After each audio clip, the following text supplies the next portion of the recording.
The day began with shining floors and the soft hum of lights.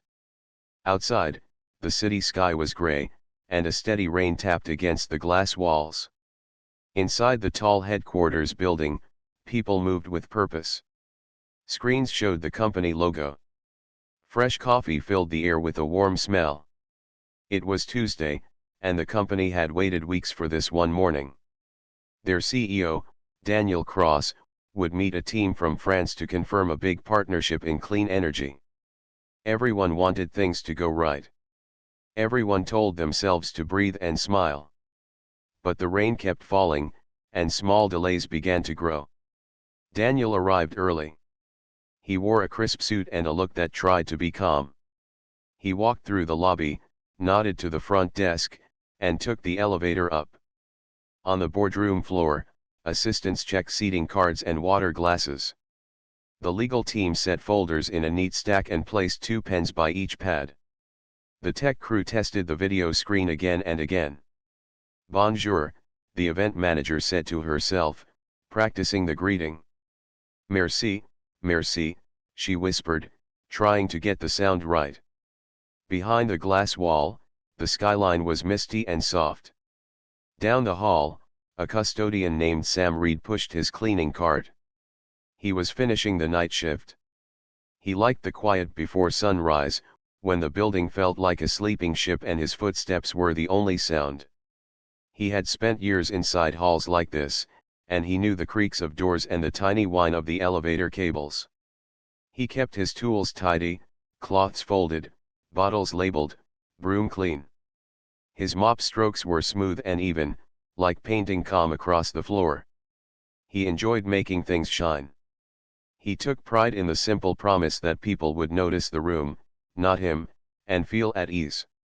Sam had plans for later that day.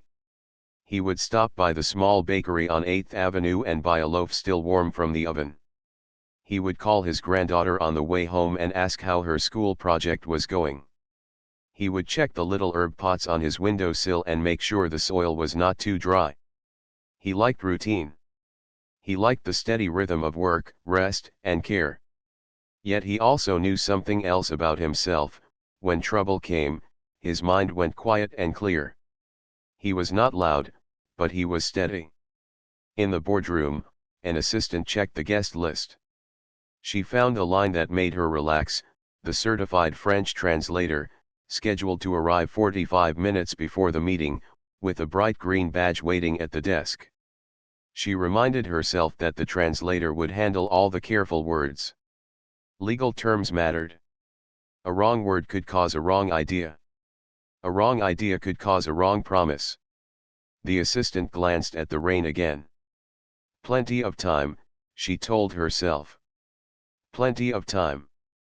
Then the first text came. The translator was stuck far across town. The storm had stopped one train and slowed the rest.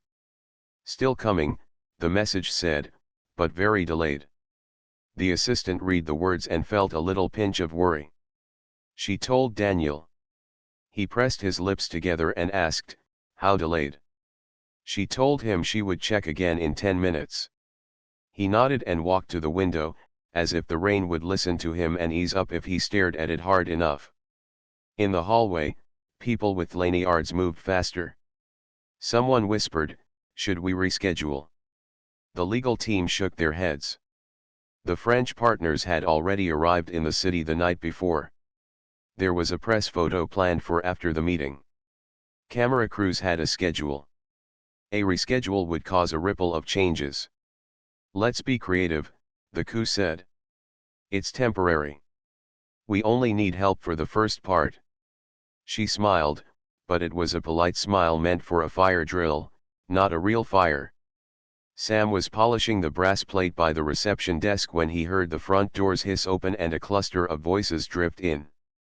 The French team had come early to avoid the rain. They were polite and calm and thanked the receptionist for the welcome. Their leader, a woman with a tidy notebook and kind eyes, looked around with interest. The building impressed her. She liked order too. She asked, in French, if the meeting room was ready. The receptionist smiled warmly and said she would check. She did not understand the French words, but she recognized the cheerful tone. The assistant checked her phone again.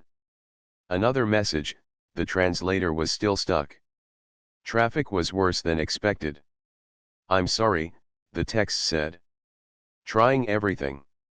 The assistant felt that pinch become a knot. She walked to Daniel and told him the news. He looked toward the lobby where the French guests waited, then back at the empty chair reserved for the translator. He rubbed his temple. He kept his voice low. "We can't begin without proper help," he said. "Not for legal terms. We need the shades of meaning. We need exact words." Someone suggested a translation app. Another person suggested a bilingual employee from another floor, but that person was on a flight. Another suggested delaying the start. The ideas came like little umbrellas in heavy rain, useful for a minute, then not enough. The crew checked her watch and asked the assistant to do a quick, gentle welcome and offer coffee.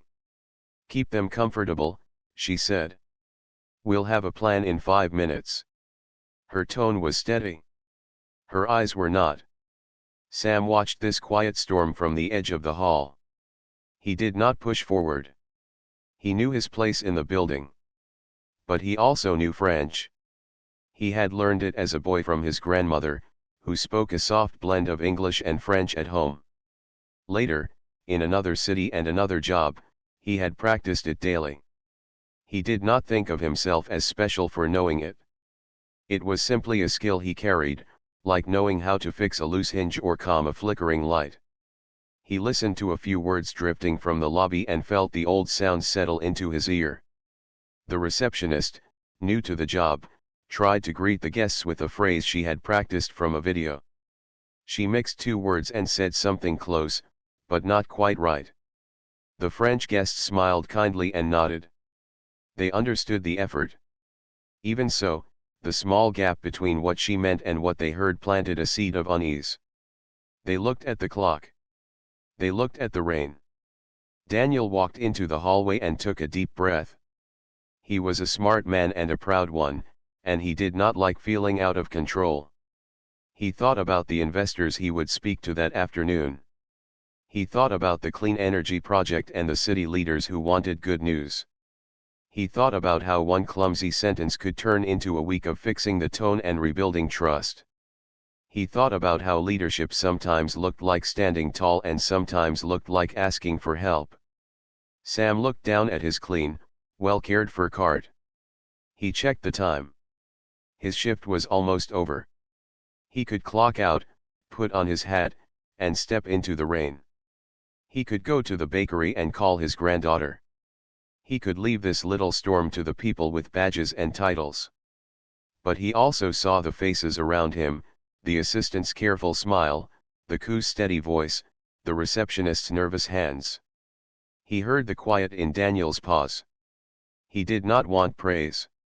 He did not want to step into a spotlight. He only wanted to make the morning smooth again. He turned to the receptionist and spoke in a calm voice. "I can help you greet them," he said. "If you like." The receptionist looked surprised. She had learned in training to be careful with big meetings. She also learned that good help sometimes came from unexpected corners. "You speak French?"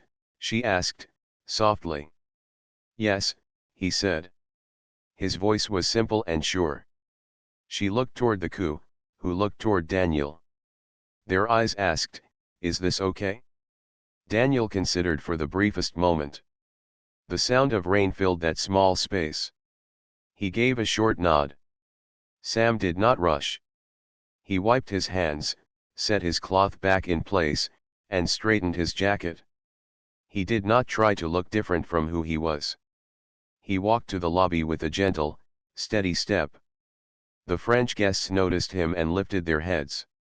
Sam offered a warm smile and spoke in clear French, welcoming them to the building, thanking them for braving the weather, and letting them know the room would be ready in a moment. He used simple, respectful words. He did not try to show off. He only tried to make them feel at ease. The guests relaxed at once. Shoulders dropped. Tension softened into good manners. One guest laughed softly and said the rain made New York feel like Paris. Another asked about the view from the boardroom. Sam answered their small questions with small answers that fit the moment. He told them the coffee was strong and the tea was fresh. He asked if anyone needed a towel for the rain on their coats. He showed them where to hang jackets and where to find the restrooms. He made a few short comments that showed he understood their work and respected it. Back in the hall, the assistant watched this with wide eyes. She texted the coup, who read the message and met Daniel's gaze. The problem was not solved, but the room was calmer. Calm is often the first step toward any solution.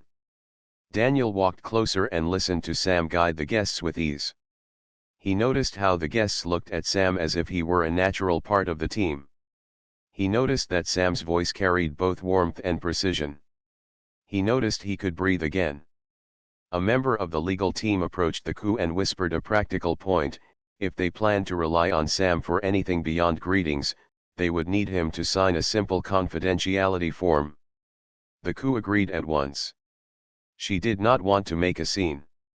She also did not want to ignore a rule that protected everyone. She asked the assistant to bring the form. When there was a small pause in conversation, she approached Sam and explained, in plain English, what they needed. He read the page carefully, nodded, and signed. The pen moved slowly and clearly, like his mop across the floor. The boardroom door opened at last. The rain had not stopped, but the storm inside the office had changed.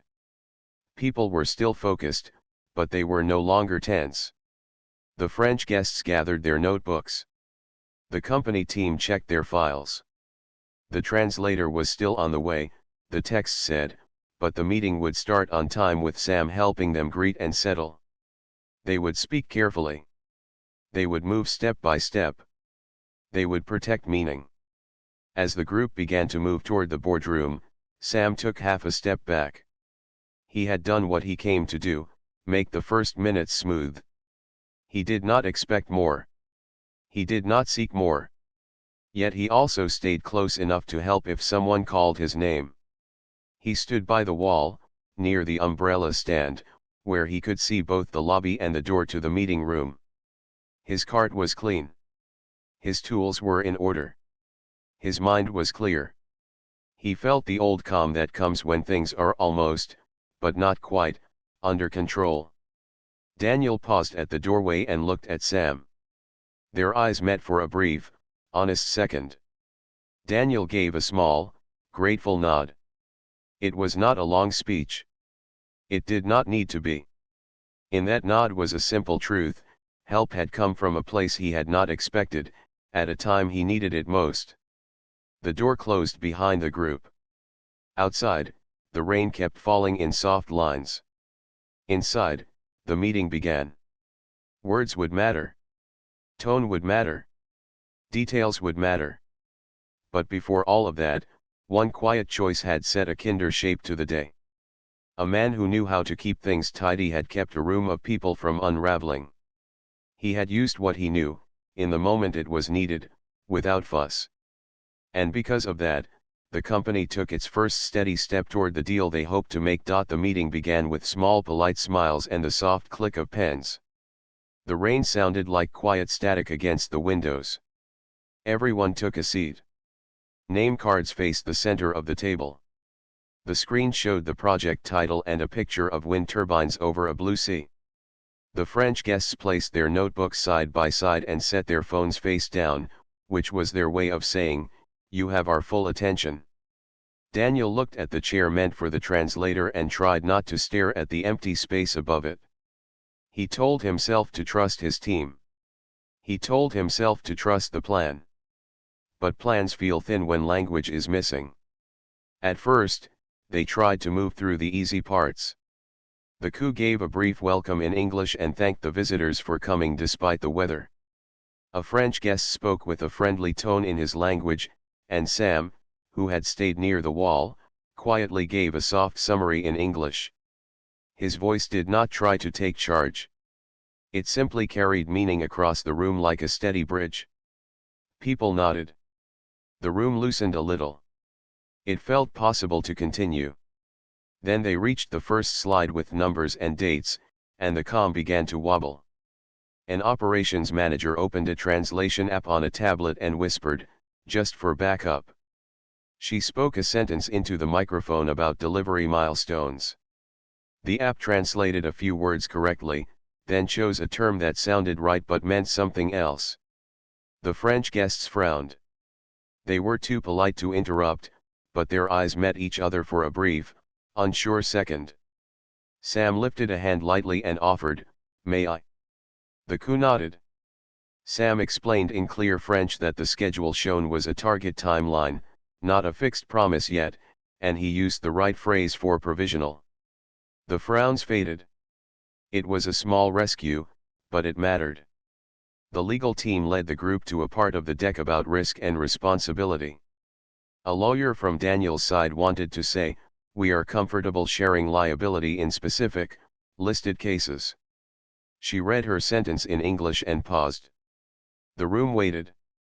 It was a delicate idea, and delicacy does not travel well by machine.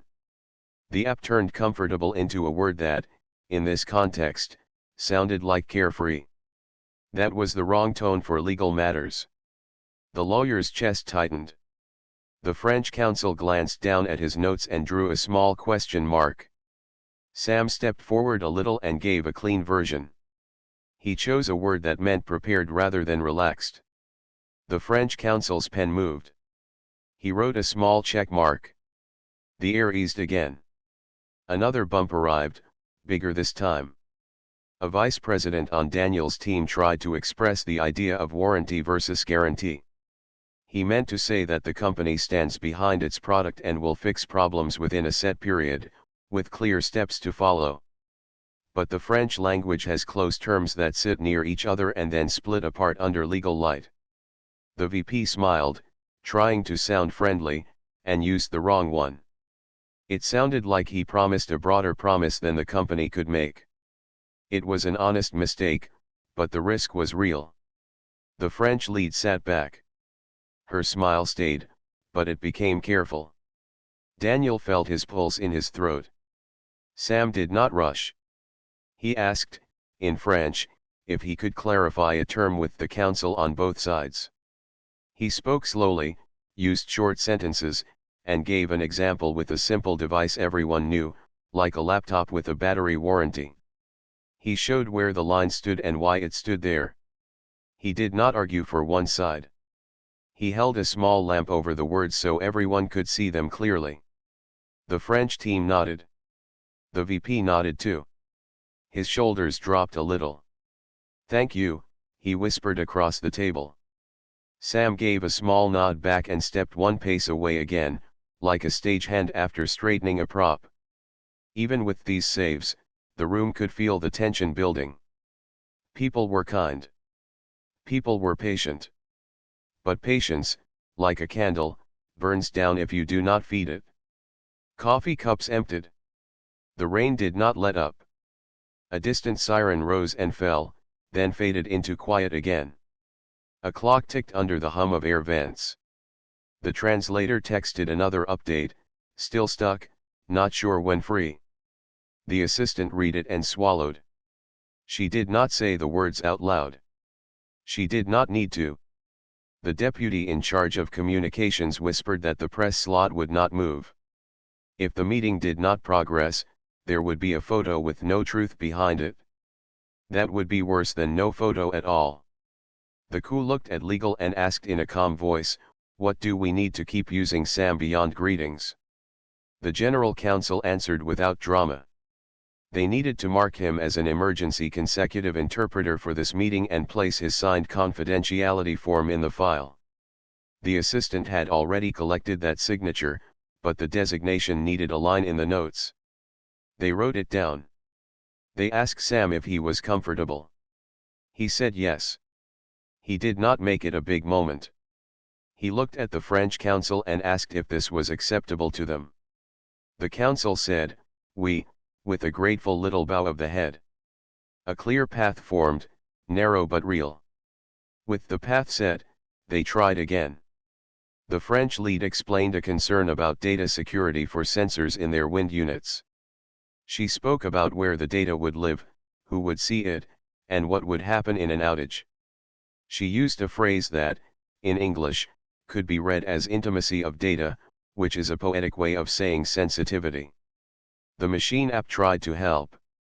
It chose a word that sounded like private life, which pulled the idea toward personal data instead of industrial data. That might have led to a scare. Sam caught it, lifted the sentence gently, and placed it where it belonged. He spoke about sensitive operational data and access control. The mood stayed stable. Then came a misstep that was not about words but about tone.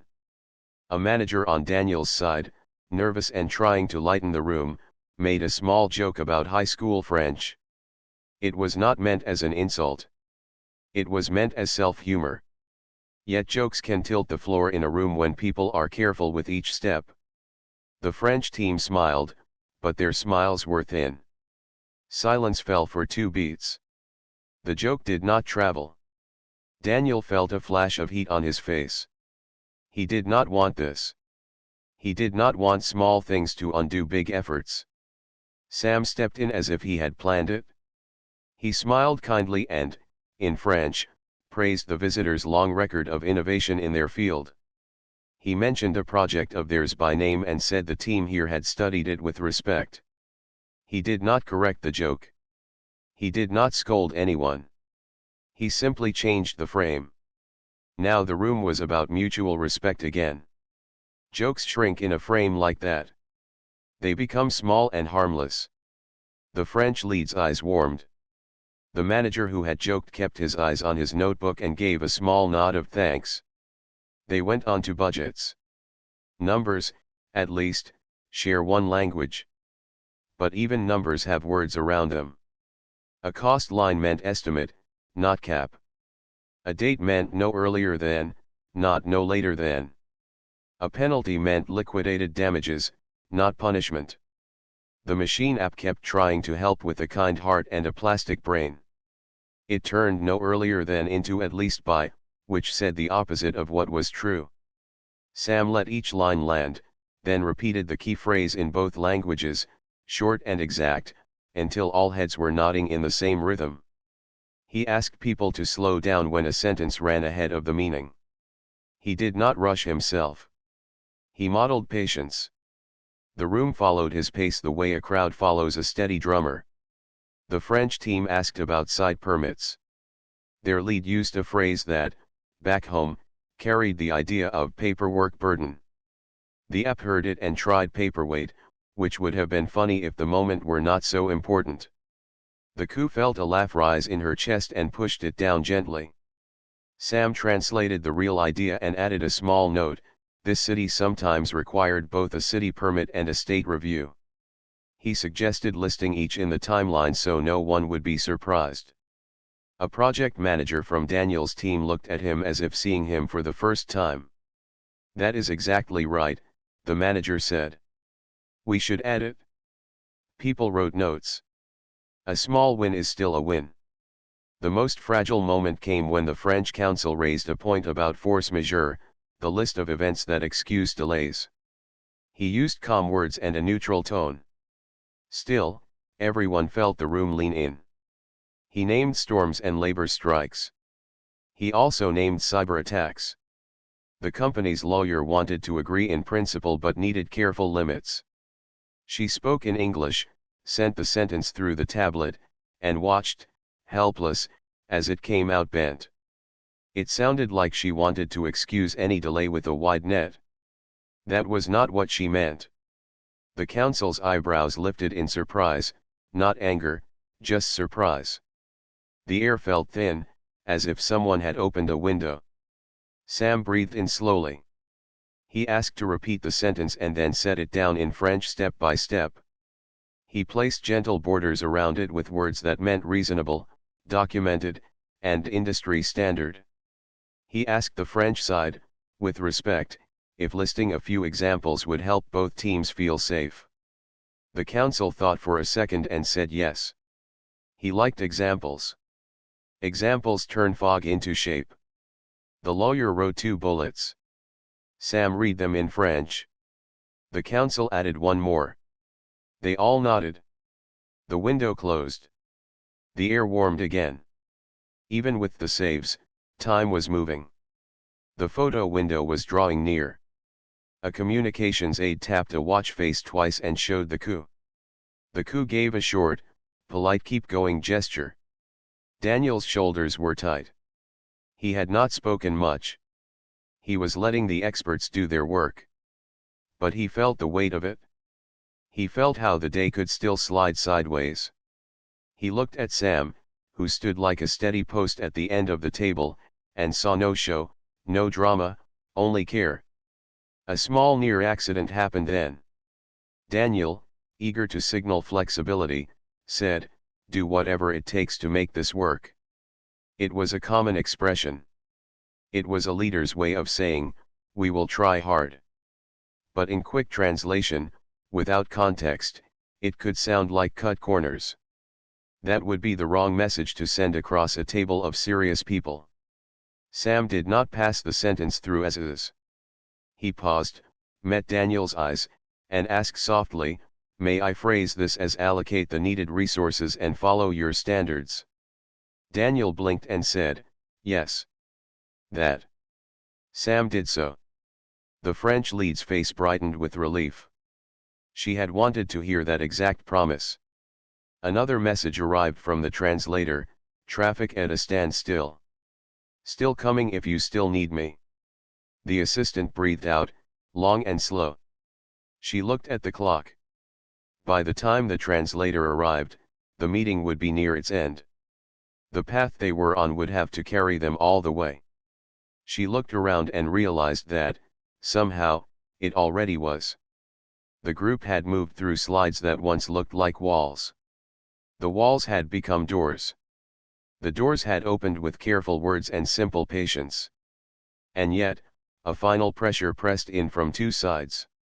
On one side was the press team, ready for a signing photo that would look like a promise.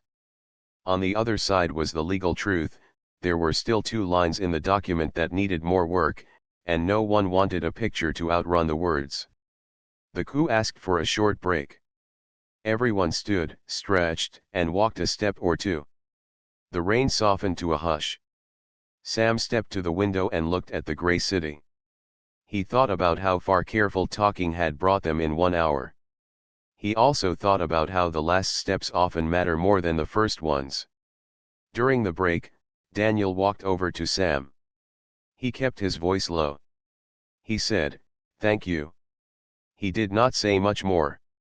He did not need to. Gratitude sat plain in his tone. Sam nodded.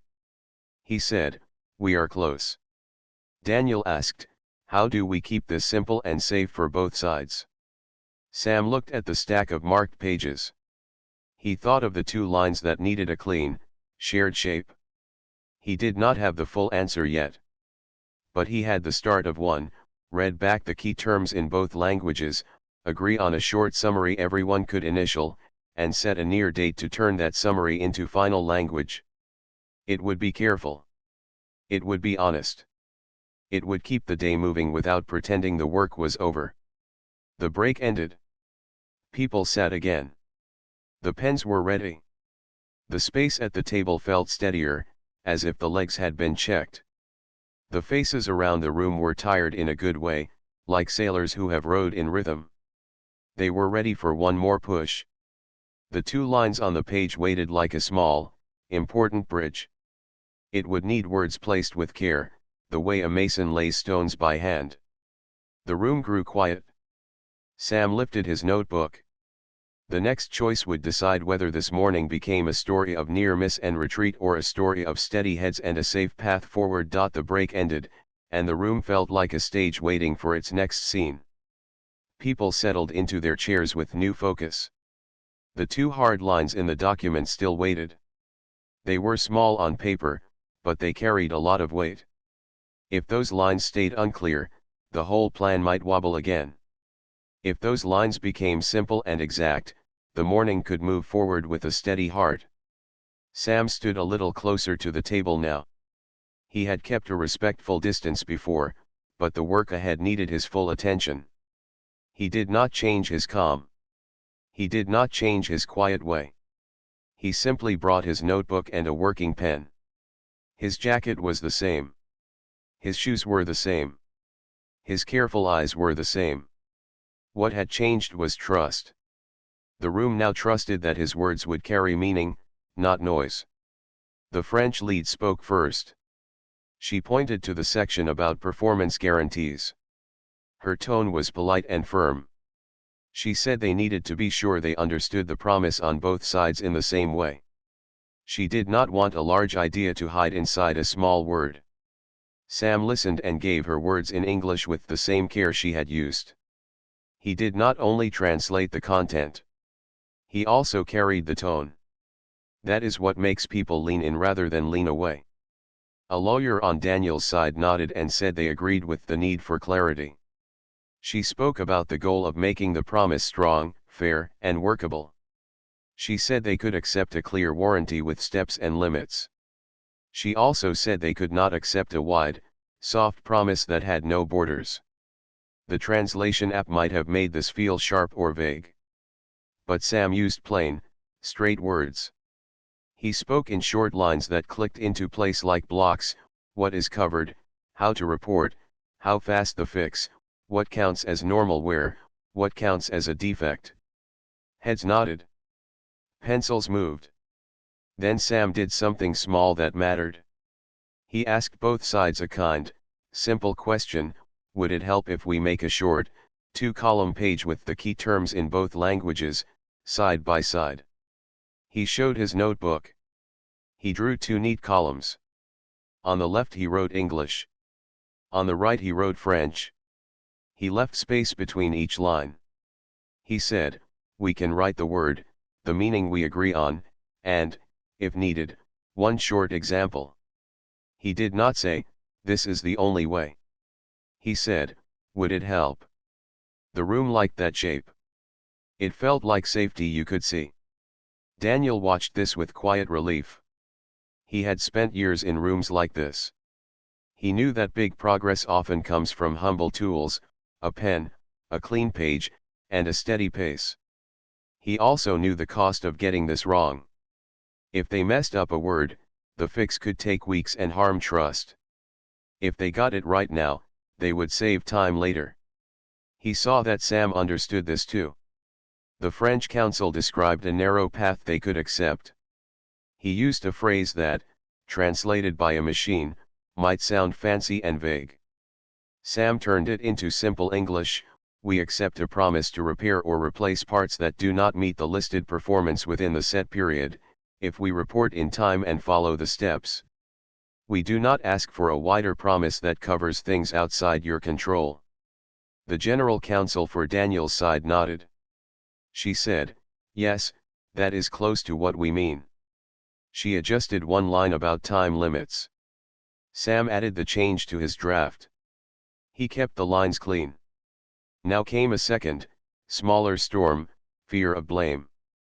Sam felt it like a shift in the air. A thought tried to creep in: if a line later causes trouble, will someone say, it was the janitor's words? He breathed out slowly and set the thought aside. He knew his role. He was not writing the law. He was helping the lawyers hear each other exactly. Still, he wanted to protect the process. So he said, in a clear voice, I will write this 2-column page as notes for both sides. The legal teams will tell me the final words. I am only carrying the meaning between you. The lawyers both thanked him. It was a small line that kept the ground level. With that ground stable, Sam offered a 3-step path. He did not present it like a grand plan. He spoke of it like a simple checklist anyone could follow. Step 1, a line on the meaning of the key terms today, in both languages, with one short example for each. Step 2, write a 1-page bilingual addendum that both teams can initial today to show shared understanding. Step 3, set a near date no more than 30 days to fold that addendum into the full contract with final legal text. He looked at both councils and asked, "Is this workable?" They looked at each other and said, "Yes, this could work." A manager in the back asked, "Do we have time before the photo?" The communications aide checked the watch again.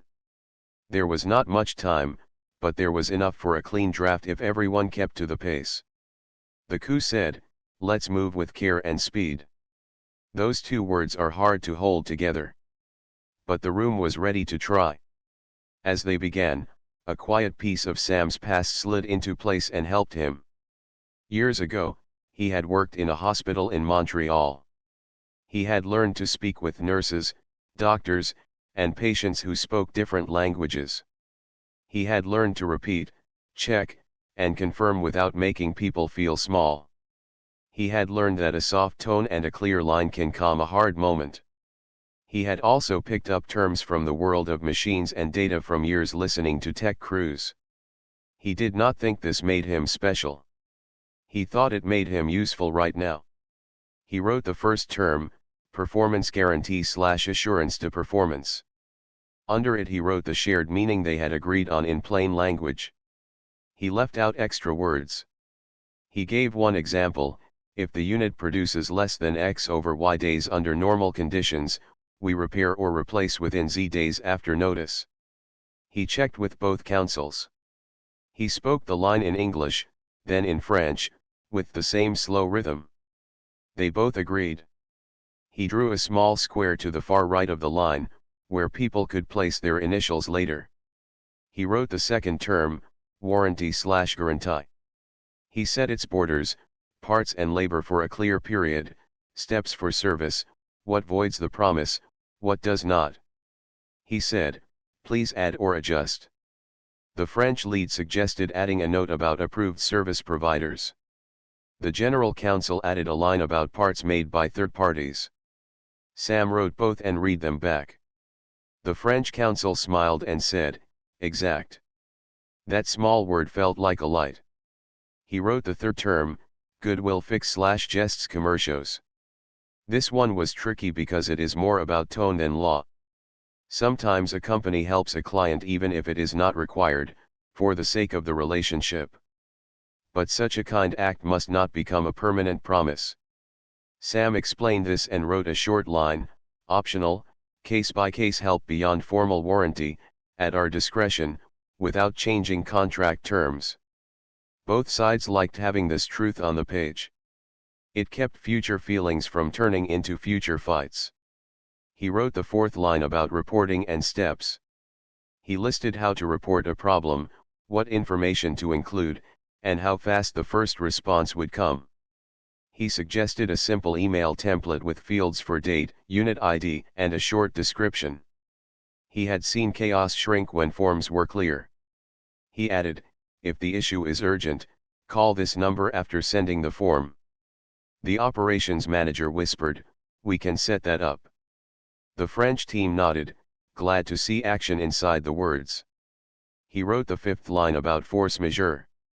This time he did not leave it as a floating idea. He listed a few clear cases: extreme weather, nationwide strikes, and targeted cyber attacks on public systems. He added the words documented, beyond reasonable control, and duty to mitigate, which means both sides will try to limit harm. He read the line slowly. He asked if anyone wanted to add or remove anything. The French Council added government embargo. The General Counsel added third-party utility failures. They agreed to review this list every year. Sam placed the small square for initials. As the page took shape, the mood changed. It was still careful. It was still serious. But the fear of falling faded. People could see the bridge they were building and the stones they were using. Each stone had a word. Each word had a shared meaning. Each meaning had a little box ready for a pair of initials. The photo time drew closer. The page drew nearer to done. Now a different kind of doubt whispered to Sam. It said, "Are you stepping too far beyond your job?" He looked at his cart at the wall. It was neat, as always. He thought of the nights when he had kept floors safe for people hurrying to important meetings at dawn. He thought of his grandmother teaching him to stir a pot slowly so the sauce would not burn. He thought, work is work. Today my work is words. He smiled inside and kept going. Daniel leaned forward at last. He was careful not to take over.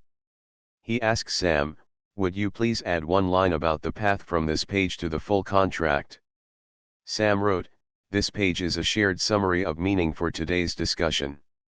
Legal teams will formalize these points in contract language within 30 days. Until then, both teams will act according to this shared summary.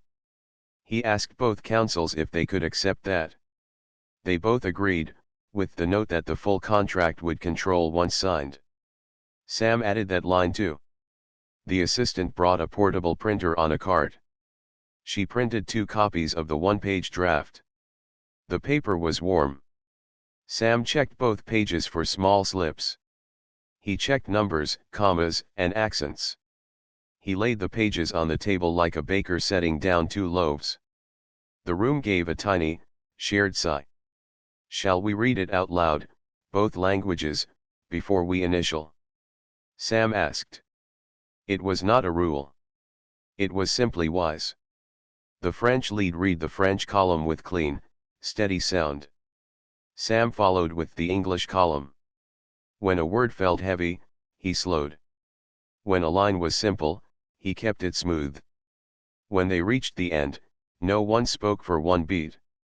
Silence can be a test. Then both counsels said, agreed. Pens moved. Initials appeared in the little boxes. Ink dried. This was not the final contract, but it was a strong bridge over a short gap. It turned fear into steps. It turned steps into progress. As they stood, the communications aide gave the signal for the photo. The camera would not show the rain or the worry or the close calls. It would show 2 teams, side by side, with a real plan to reach a full contract soon. But before anyone left, Daniel looked at Sam. He kept his voice low and asked a last, simple question. Would you be willing to sit in for the next part too, as we read the remaining 2 clauses line by line? It was an ask and a sign of trust. Sam looked at the clock. He thought of his plan to buy bread. He thought of his granddaughter's call. He thought of the window of time they still had to finish well. He said, yes.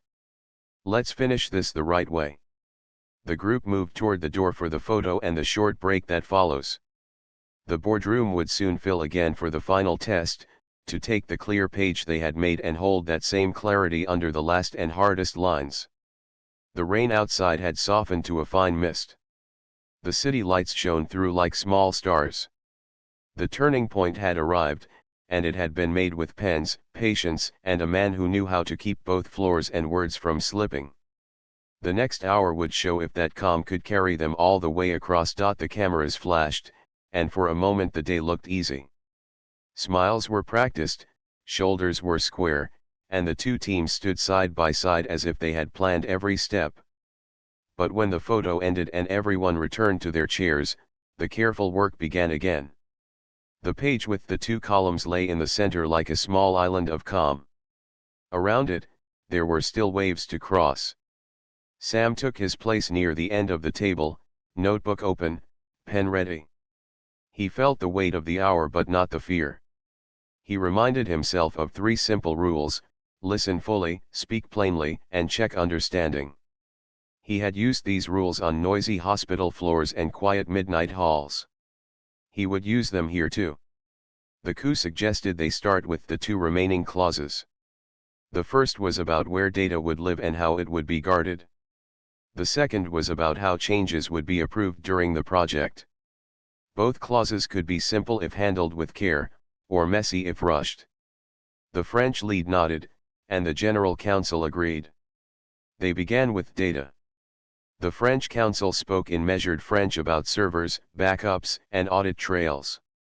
He used terms that had close cousins in English but not perfect twins. A machine might grab the wrong cousin. Sam waited until the counsel finished, then gave the English version in short lines. He said where the data would be stored, when it would be copied, who could see it, and how any access would be logged. He used the phrase least privilege, which meant people would only see what they needed to do their job. Heads nodded. An engineer on Daniel's side added a note about encryption. He said the data would be protected both at rest and in transit. That meant safe in the server and safe on the road. Sam turned those terms into French with easy examples, like locking a file cabinet and also locking the car that carries the files. The French team smiled at the picture. Simple pictures help the mind hold new ideas. Then the near miss came. Daniel, eager to show good faith, said, "We can host the data wherever you prefer." In friendly talk, it sounded generous. In legal talk, it was too wide. Wherever might include places with rules that could cause trouble later. The French lead's pen paused in the air. The general counsel on Daniel's side raised a finger. The room held its breath. Sam stepped in with a soft voice. He suggested a safer shape: "We can host the data in approved regions that meet both sides' compliance rules, and we will list those regions by name." He asked both sides to name the regions now, the country they stood in, one nearby, and one more as backup. He wrote the list. He read it in both languages. The general counsel added, "Subject to any new regulation." The French counsel nodded. The pen moved again. The breath the room had been holding went out quietly. The next part of the clause was about who could view the data. The French team asked for a clear access list. The engineer said the company used role-based access, which meant roles, not names. That was fine, but names help at the start. Sam proposed a simple table: role, purpose, and who currently held that role by name, to be updated if people changed. He said this would sit in an appendix as a living list. The operations manager liked the word living. It made the table feel current, not frozen. The French lead agreed. Sam drew a small square on the page for later initials. They moved to the second clause: how changes would be approved during the project. Projects change because the world changes, a part is late, a rule shifts, a better idea appears. Change itself is not the problem, unclear change is. The French lead wanted a process that was quick but careful. Daniel wanted the same thing. Words had to show that shared desire. A project manager began with a phrase he used every day: fast-track approvals. In a machine's ears, that could sound like skip steps. No one wanted that. Sam swapped in a clearer shape: 2-lane approvals. He explained the picture. One lane was for small, safe changes with low risk and clear caps; they could be approved by named leads within set limits. The other lane was for bigger changes that touched cost, quality, or time; those would need a short written note, a short review call, and signatures from both sides. He kept the words small and the steps numbered: 1, 2, 3. People could see the lanes in their minds. They liked it. The communications aide checked the time. The press team had what they needed, but the day would not be won by pictures. It would be won by lines that stood strong when the room was empty.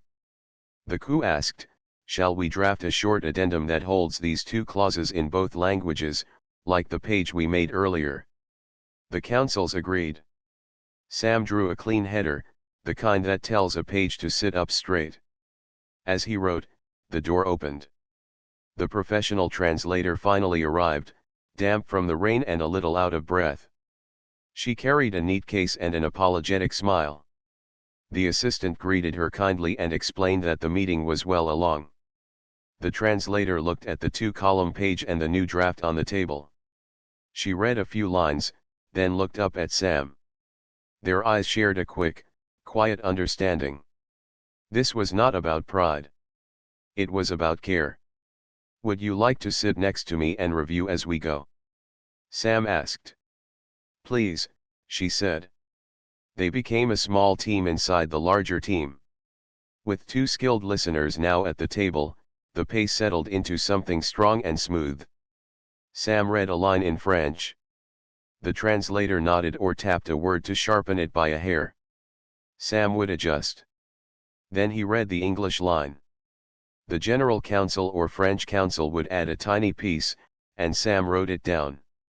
It was like tuning a guitar string a quarter turn at a time until the note rang true.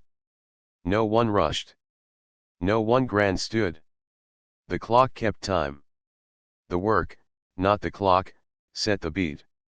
A minor stumble arrived when Daniel used a common phrase to show full support: "We'll spare no expense." A kind phrase, but dangerous on paper. The translator lifted a hand first. "May we phrase that as we will dedicate the resources required within the agreed budget and schedule," she suggested. Sam smiled. He had been about to say something similar. Daniel thanked them both. The sentence changed. The risk faded. They reached a small but sharp point: how quickly emergency fixes must begin. The French team asked for 4 hours. The engineer said 8 was realistic. The numbers seemed far apart, but numbers often hide shared needs. Sam asked for the reason behind each number. The French team said they needed peace of mind that a hand would grab the rope quickly. The engineer said the team needed a window to assemble the right people. Sam proposed a shape both sides could live with: a first response in 2 hours to confirm receipt and begin triage, a remote fix attempt within 6 hours, an on-site visit within 24 if needed. He repeated it in both languages and looked around. Everyone agreed. He placed the small box on the line. Pens would later find it. The translator noticed a few accents missing and corrected them. She adjusted assurance in one spot and guarantee in another. Sam thanked her. He never felt smaller for being corrected. He felt safer. 2 pairs of careful eyes are better than 1. When the draft addendum was ready, the coup suggested a read-through, both languages, clause by clause, like they had done before. She asked the translator to read the French, and Sam to read the English, so each voice would carry the language it held best. They read. The room was quiet except for words and pens. At 2 points, the French counsel asked for a small shift: documented became properly documented, and reasonable efforts became commercially reasonable efforts. Sam made the changes. At 1 point, the General Counsel asked to add the phrase "subject to applicable law." The translator balanced the French to match. The lines settled into place like well-cut stones. They reached the end, and the coup looked from face to face. "Are we aligned?" she asked. The French lead said yes. Daniel said yes. The translator said the French carried the same meaning as the English.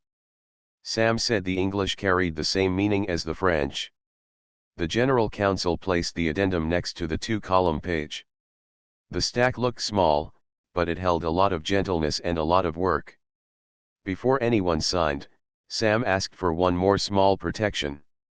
"May we add a line on this addendum that says, 'This addendum captures mutual understanding reached today and will be integrated into the full agreement by date. In the event of conflict, the executed full agreement will govern.'" Both counsels smiled. That was already their plan, but having it on the page would help later. Sam wrote it. The translator polished the French. The pens came out. Then the phone rang. It was the French headquarters in Paris. The lead stepped into the hall to take the call and asked if Sam might stand with her to help summarize. He went, with the translator on his other side. In a few quiet minutes by the window, they told the story of the morning: the careful page, the clear terms, the addendum to be signed now and folded into the contract later. The voice on the phone asked 3 focused questions. Sam answered each, then paused to let the translator refine a phrase. The voice said, "Très bien." Very good. The lead's shoulders relaxed. Back in the room, signatures were placed with calm hands. No one rushed the ink. No one posed for this part. The moment felt like putting a lid on a pot and turning the flame to low. The meal was not finished, but it was safe and on its way. After the signing, people let out the kind of breath you hold without knowing it. The rain had thinned to a silver mist. The city lights looked cleaner through it. The communicator sent a simple note to the press team: productive session, aligned on key terms, formal contract in 30 days. It was true and modest. It left no room for misunderstanding. Daniel walked to Sam and the translator. He thanked them both with words that fit the size of the day. He told the translator he was sorry the rain had put her through so much trouble. He told Sam, "You kept this ship steady." Sam smiled and said, "We all did." He meant it. The team began to pack up. The carts rolled back toward storage. The 2-column page and the addendum went into a folder with a bright clip so they would not get lost. The assistant made 2 more copies and put them in different places, a small act that saves big headaches. As people drifted out, the French lead stopped by Sam. She said, in gentle English, that she hoped to see him again when the teams met to draft the full contract. She handed him a small card with her office number and wrote a warm note on the back. The translator shook his hand and laughed lightly. "It seems you and I make a good team," she said. "Any time," he replied. Sam walked down the hall toward the elevator, pushing his clean cart. The floor shone. The brass plates he had polished that morning looked like little suns. He checked the time and smiled. He could still make it to the bakery for the warm loaf. He could still call his granddaughter after school. He could still water the herb pots on the windowsill. As the elevator doors closed, he thought about what had carried the day: a few careful words, the patience to check them, and the courage to step forward without stepping on anyone. He thought about how small acts, signing a form, drawing 2 columns, reading a line out loud, had turned into strong bridges. He thought about how a room becomes kinder when people agree to move at the speed of understanding. The elevator hummed. The rain whispered on the glass. Somewhere behind him, a printer spat out final copies. Somewhere ahead of him, a bell would ring at a bakery door. Everything felt simple again, the way a floor feels under your feet when it has just been cleaned and dried. He did not need applause. He did not need a spotlight. He only needed to know that he had helped people reach each other safely. That was enough. Sam stepped out into the light rain with his cart and a quiet smile. The street smelled like wet stone and fresh bread from the bakery on the corner. He folded his yellow gloves, put them in the cart, and checked his watch. He still had time. The day had been long already, yet it felt gentle now, like the last notes of a song that ends well. At the bakery, a bell rang when he opened the door. The baker knew him and held up a warm loaf in a paper sleeve. Sam thanked her and asked about her son's exams. She said the boy was nervous but ready. Sam said the same thing he had told nervous people all his life: breathe, go slow, and say what you mean. He paid, tucked the loaf under his arm, and stepped back into the soft rain. On the bus home, he called his granddaughter. She loved hearing about his morning shifts. Today, he told her a simple version: he had helped people talk, they had written down clear words, and nobody needed to raise their voice. She asked, "Did they say thank you?" He said, "They did." She asked, "Did you feel big?" He laughed. "I felt useful," he said. "That is better." While Sam rode home, the office hummed with the quiet work that comes after a hard meeting. The crew wrote a short note to the leadership team: what had gone well, what could be better, and what to fix before next time. She added a line in bold: adopt the read-back rule for all cross-language meetings. The General Counsel set a reminder to send the 2-column page and the signed addendum to both teams and to start drafting the full contract. The assistant scanned the paper copies and put them in a folder with a clear name and today's date. A small act, but it keeps big promises safe. The translator sent a kind message to the team. She said she was grateful the group had treated language with care, not as an afterthought. She praised Sam and offered to train staff on best practices for using interpreters. The coup replied at once, "Yes, please."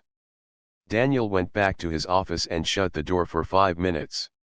He sat, breathed, and let the buzz sink out of his nerves.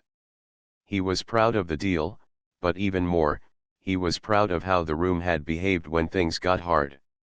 The calm had not come from his title. It had come from listening.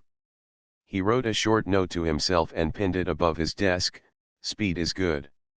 The speed of understanding is better." That evening, he called HR and asked them to start 2 things.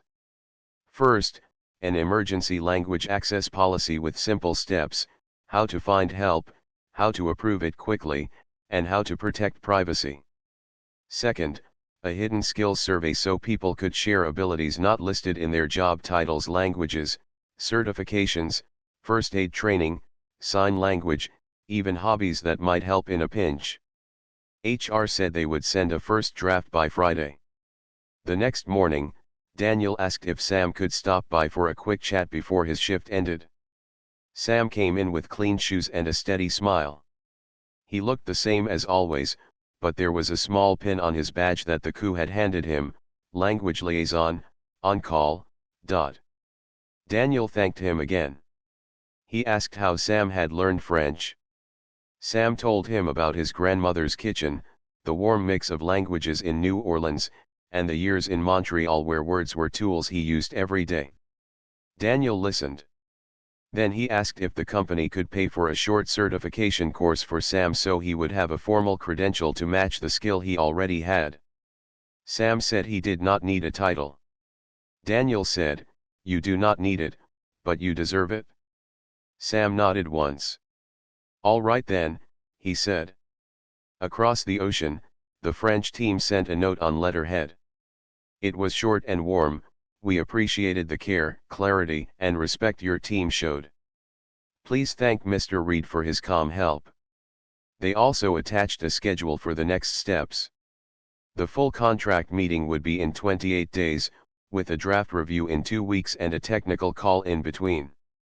Dates were clear. Names were listed. People felt safe in a plan they could see. In the days that followed, the 2-column page became a quiet star. Teams used it to write emails and tickets without confusion. The engineer who had talked about fast-track approvals rewrote his handbook page to use the 2-lane picture Sam had given. The operations manager created an email template for reporting issues that matched the line Sam had written. The first time someone used it, response time improved because no one had to guess what was missing. HR sent out the hidden skills survey. The results were a surprise and a joy. A finance analyst knew Arabic and Spanish. A designer knew American Sign Language. A facilities supervisor had a scuba license and a calm head for emergency drills. A product manager played cello and offered to teach a weekly beginner class at lunch, which made the office softer in ways nobody expected. None of this was in the org chart. All of it made the building feel more human. Once a week, the translator ran a lunch and learn session: how to use interpreters well, how to slow down, how to avoid idioms, and how to read back key lines. She asked Sam to show the 2-column trick. He did, with his slow, neat handwriting and a quiet voice. People leaned forward as if the pen itself was teaching them to breathe. Then the day came for the full contract. The sky was clear this time, the trains ran on schedule, the translator arrived early and set out her tools. The French team brought a small box tied with a ribbon. Inside was a fountain pen with a smooth weight and a single word engraved on the cap: "Merci." They handed it to Sam before the meeting began. "4 careful words," the lead said. Sam smiled, surprised and pleased. He placed the pen next to his notebook and then, with a small wink, slipped it into his pocket to keep it safe. The meeting was work, not theater. People read, paused, adjusted, and agreed. The contract matched the addendum and the 2-column page line by line. Where the lawyers added formal words, the meaning still sat in the same place. Sam did not lead. He did not need to. He listened, took notes, and stepped in only if a sentence began to slide. The translator took the lead on the language. Together they were a calm pair. The General Council and the French Council signed with steady hands. The room did not erupt. It simply relaxed, the way a tight knot loosens when you pull the right end. After the signatures, there were handshakes and warm words. Cameras took a few photos, not many. The story the company posted later was simple and true, a partnership built on clean energy and clear communication. No one told the behind-the-scenes tale in public, but inside the team, people remembered. Sam's life did not become a movie. It stayed his life, quiet, useful, steady. He still polished the brass plates and checked the edges where dust likes to hide. He still waved at the night security guard and asked about his mother's garden. He still bought a warm loaf on his way home when the taste of a good day called for it. Yet a few things changed. People who used to walk past him now stopped to say hello by name. A junior engineer asked where she could learn basic French. He wrote 2 book titles on her notepad and told her to practice 5 minutes a day. The crew asked him to sit in on an emergency drill and give notes on how people communicate when they are stressed.